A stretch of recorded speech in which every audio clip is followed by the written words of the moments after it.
This is Sportscentre. Hey, I'm Marissa Roberto, and this is the Sportscentre presented by Montana's Barbecue and Bar.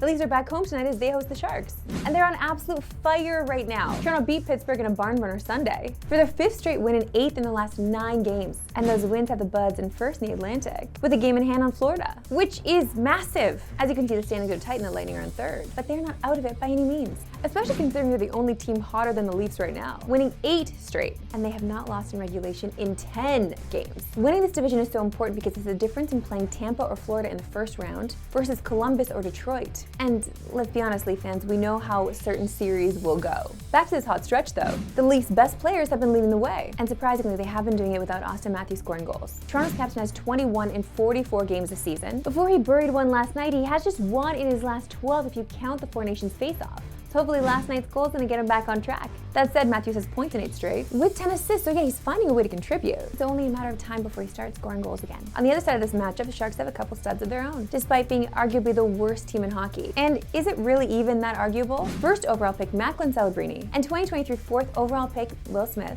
are enjoying a lot of success recently, even though it has not resulted in wins. They both combined for 9 goals and 25 points in their last 13 games, and for Smith, those numbers are really encouraging. Through his first 40 games, he recorded just 15 points, but he's almost equaled that production in the last 13. And since we've been talking about how hot the Leafs have been, this could be like the trap game, you know? So pay attention.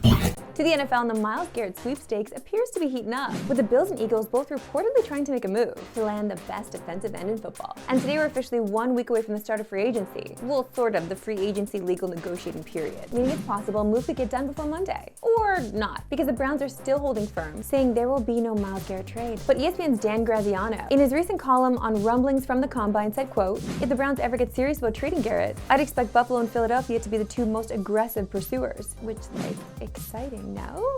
First of all, Super Bowl win, yes, maybe go there, but Bills are next in line, are they not? Well, one thing that could push this past the start of free agency and maybe even the draft is a dead money cap hit the Browns would receive depending on when they trade him. As the $36.2 million dead money charge if he's traded before June 1, but if he's traded after, that charge could be spread over 2 seasons. Time enough, my favorite segment, and yours, that we love sports today. Why we love sports today. And let's go to Utah, where the Jazz mascot has given us the greatest athletic achievement that these eyes have ever seen.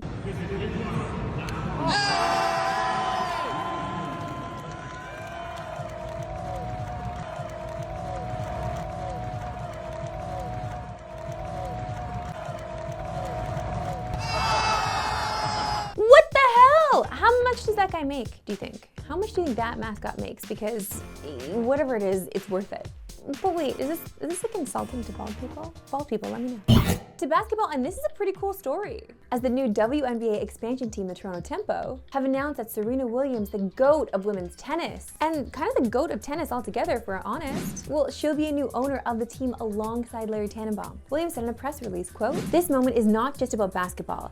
It is about showcasing the true value and potential of female athletes. I've always said that women's sports are an incredible investment opportunity. I am excited to partner with Larry and all of Canada in creating this new WNBA franchise and legacy." I was already so excited about the Tempo. The merch alone is absolute fire, but now we've got this powerhouse joining the powerhouses that will be on the court. I'm excited about this. And speaking of that merch, Serena won't just be a hands-off owner, as she will contribute to the look of the team, having an active role in future jersey designs and merchandise collaborations. You know my closet is about to be stacked. To the association, and it's time we're going to chat about the Lakers, because they're absolutely on fire as of late and need to be seriously talked about as championship contenders. With their win last night against the Clippers, they've now won 6 straight and have won 9 straight against teams with winning records. And last night's Clippers opponent was pretty much at full strength, as Norm Powell was in the lineup and Kawhi Leonard played the most minutes he's played in the last 16 months. Now, there's a couple key factors to this Lakers resurgence that aren't even Luka, and it's LeBron and defense. Let's start with LeBron. Since he turned 40 in late December, he's been on a tear, putting up 26, 8, and 8. But look at those percentages. Are you absolutely kidding me? Elder Millennial Fire. Also, Year of the Rat. Okay, there's something to that. So,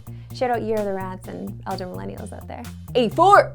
Now onto the defense. Since January 15th, the Lakers are 18-4. And look at the defensive numbers in that stretch. They're first in defensive rating, first in opponent field goal percentage, and first in opponent points in the paint. So yeah, defense is how they're winning these games. Now, Anthony Davis was in the squad for a good chunk of that. And yeah, we know he's one of the best defensive players in the league. But even without him, the defense has been great. And they're defending like a team that can win the title. And we haven't even gotten to Luka. Yeah, he started a little slow out the gate, but he's picked it up in the last 3 games, scoring 27 a game. And yeah, the percentages need to improve a bit. But we think come playoffs, he'll be fine. And the odds on FanDuel reflect that, as they're down to plus 550 to win the West, and 16 to 1 to win the title. That's it for me today. So we're picking them all 3 Pacific. Have a good one.